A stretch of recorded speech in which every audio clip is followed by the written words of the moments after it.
to be suggesting that free speech and exercising the muscle of argumentation and debate and rhetoric might be a good way of avoiding violence in society. And certainly our ancestors in this country, the founding generation established a system of government that very much relies on persuasion of our fellow citizens as a way of overcoming disagreements, not coercion. So we should try to continue that.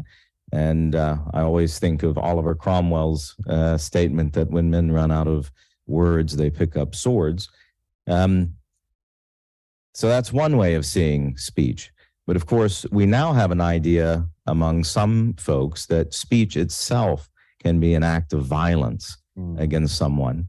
And I think we should take it seriously, because if you have someone whose entire identity is wrapped up into a claim that someone else thinks may be baseless, and you attack that argument or that supposition, it can be taken as an existential threat to that person's identity. So how do you guide the person on each side of that conversation? Well, there is an oddity, isn't there, in our day, which is the two things happening at once.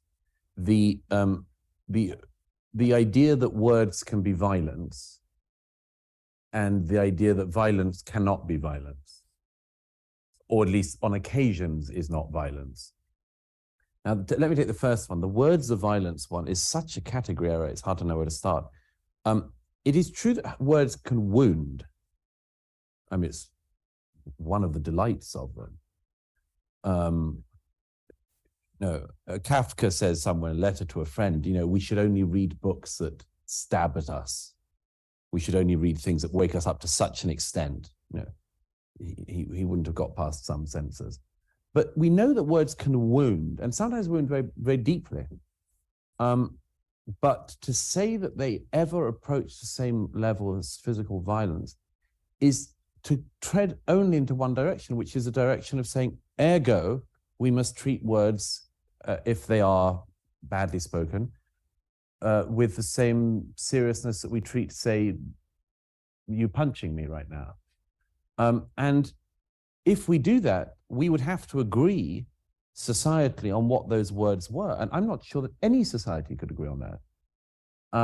Because what wounds one person will not wound another. There are some things that people can say to me which would wound me not at all. Other things that might. Could I legislate on the basis of that? Absolutely not. Would I want to? Absolutely not. One of the things you always learn about, as a reporter, I've traveled to lots of very unfree countries. And one of the things you discover quite swiftly in any country, like, I don't know, or North Korea is the one that I've been to, which comes most obviously to mind, a kind of extreme example. But what you realize is that in a country where you're allegedly protected by speech laws, you can't say anything. You're simply not free in any meaningful way. A society in which even your deepest feelings can be trodden upon is absolutely the only society worth living in. All other options are totalitarian to some degree or other, and have to be resisted, in my view. So we've here. So if I could ask you before you make your statement or ask your question, if you could just identify yourself, please. We'll get back to Douglas Murray and his answer to that first question in his speech at the University of North Carolina. But I just wanted to say that, isn't it funny, folks? Isn't it amazing that the people that talk about free speech, diversity of thought, diversity of opinion, are able to do so in the freest country in the history of the world, at least up to this point? Some would argue maybe we're not that free right now because of these certain things that they're talking about, like silence is violence, speech is violence, words can cause physical harm, words can traumatize you physically, they can hurt you as much as being physically assaulted. That's what they're trying to say. But they're saying it because they're allowed to say it here. Try doing that, as Douglas Murray said, in North Korea. And they call it the Republic of North Korea. Really? What are they, stupid? The Republic? It's not a republic. It's a freaking dictatorship. The dictatorship of North Korea. Try doing that in some Middle East countries. Try doing that in China. Try doing that even in some Western democracies. Try doing that in Great Britain, folks. There are hate speech laws that have now crept into the public domain, and people are being visited by SWAT teams, by the Metropolitan Police in Great Britain and others in European countries for basically just saying that, hey, you know what? Oh, you're pretty short. That person's tall. You're an idiot. Next thing you know is knock, knock, knock, knock. Police are at your door, SWAT team. Oh, what happened? What happened? Did you, on August 4th of 2023, at 11:01 p.m., tell your neighbor that he was fat? You did? We have proof.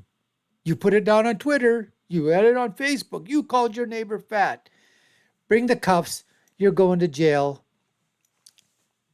You're going to be ordered into court and have your trial date because you said a bad word. You naughty person, you. That's what's happening, folks. That's what's going on right now.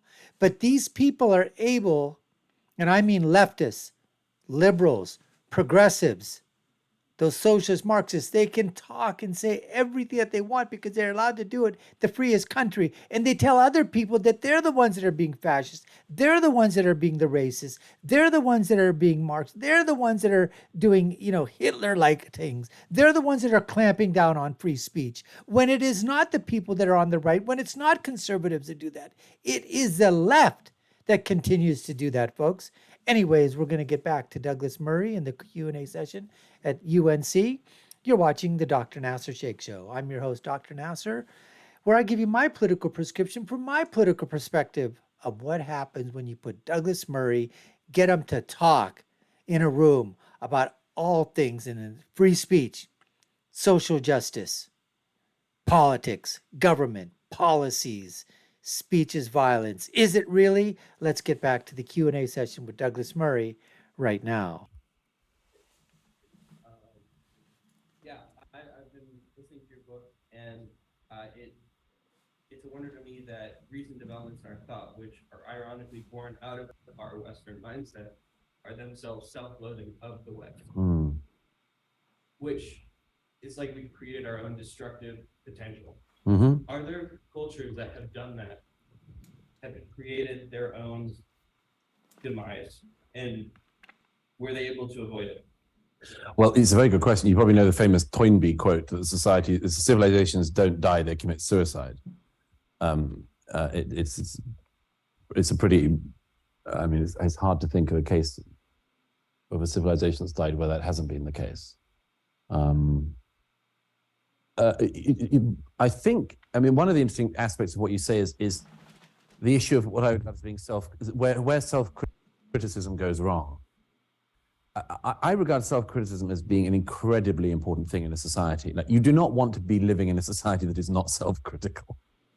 So true. Any more than you would want to live with somebody who is not self-critical. The question for society as with an individual is, where does self-criticism become a kind of self-harm or a self-laceration or even a self-destruction? I think actually it's not that hard to identify.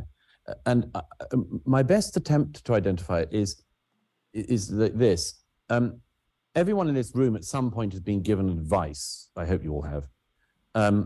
But you've been given advice in your life by a variety of people, I would assume. We can all tell, we develop in order to tell pretty easily the difference between somebody who is giving us advice who wishes us well and somebody giving us advice who wishes us ill. So if my mother said to me, Douglas, I think you've done this wrong, or you shouldn't have worn that, or I don't know. But I'd listen, at least. I might not agree, but I would listen because I would know that she wished me well. If a stranger came over to me in the street and said, I hate your face, your voice, you can't write, you can't speak, your clothes are awful, and there's this thing I think you should do, I wouldn't follow that guy's advice because I knew he didn't have my best interests at heart. Now, I submit it's the same with societies.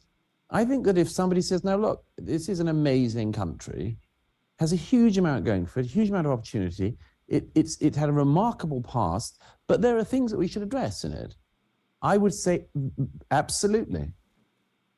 And there are things in the present we need to address. So there are inequalities going on at the moment. I'd say absolutely. Let's discuss them. Let's discuss the way to solve them. If somebody said, and that's so true, folks. But the left never does that, especially those people that hate America or hate these Western democracies in which they live in. The way Douglas has framed this question, absolutely. Not just, throw everything out, that it's 100% bad, it's 1,000% bad. There's great goodness. There's 99% goodness of what the United States of America has done for the world and for itself. There's a small percentage that's bad. We can talk about that.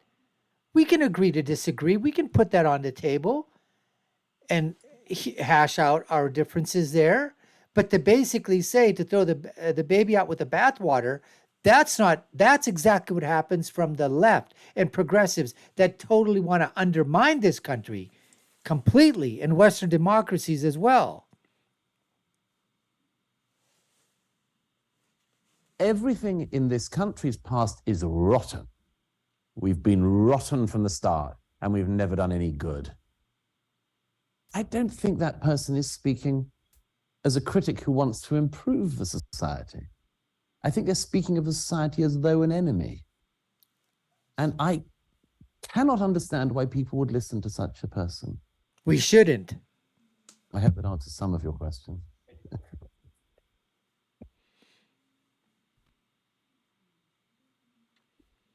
Serendipitously enough, my name is also Elijah Parrish. I'm a sophomore studying philosophy and psychology.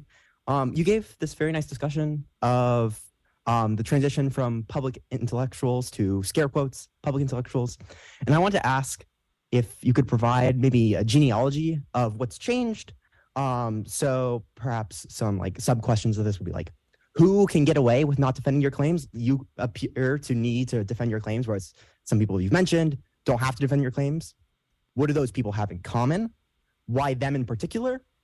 What has changed, and why has it changed? That's a very good question. It's a very tough one, because I think everyone probably present has their own sort of mental history of where things changed on this.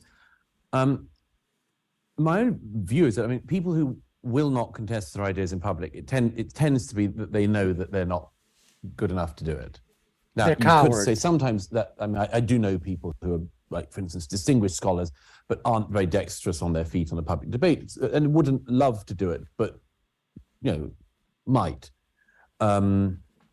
If any of you who study the Middle East will know distinguished Middle Eastern scholar Edward Said, and probably also know of one of his great enemies from the academy. There's a video online of Bernard Lewis and Edward Said debating in New York in the 1980s, and you can tell Lewis is hating every single moment of it.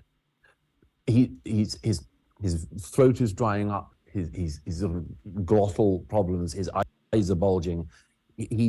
Because Edward Said was a wonderful debater, and I think Christopher Hitchens was also on Edward Said's side, so it was sort of rough going.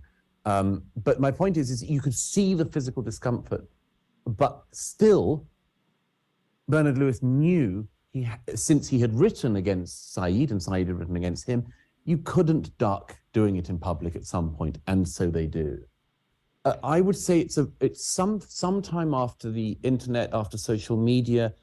I think the technical reason it's happened is that people are able to avoid people who do not agree with them in the same way that a user can. So people speak to an audience base. Yes. And if you say, you really have to be able to argue that, in public, they effectively don't need to, because they've got whatever financial system it is in place that allows them to only speak to a group of people who agree with them and who will egg them on and urge them on and encourage them and so on. But I do think that's cowardly. I think it's fundamentally cowardly, and it should be called out as such. And part of the reason it isn't, I think, is also that people are intimidated by the claims that will be made. You know, if you notice the claims of excommunication in our era, they are all the ones that are most damaging, and they're ones that most ordinary people would want to avoid having leveled at them. So they just duck. But you can get an awfully long way if you're a bully. I have to say that is one of the things you learn in life. I mean, you can get an awfully long way if you're willing, for instance, to throw out malicious claims about people. And I wish it wasn't the case. I wish more people stood up to bullies. But we do have a sort of bullying thing in the public square in America in particular, where people say things and effectively say, you want to criticize that? Be my guest and wait to hear what I call you. I don't think it's a civilized way to go about debate, but anyhow. Yeah, of course. So Some great questions there by these students. Really, really wonderful questions, thought-provoking. Douglas gave his usual great answers in terms of that. Just a very, very nice segment. You've been watching the Dr. Nasir Shaikh Show. We appreciate you so much taking the time to watch our show. If you liked our content, we'd love for you to subscribe to the channel. You all know what to do. Like, share, and follow us. Check out our other video links to more of these episodes above and below. I'll leave you with my final thought, which is, when you're right, you're right, and when you're left, you're wrong. Until next time, folks, take care and stay safe.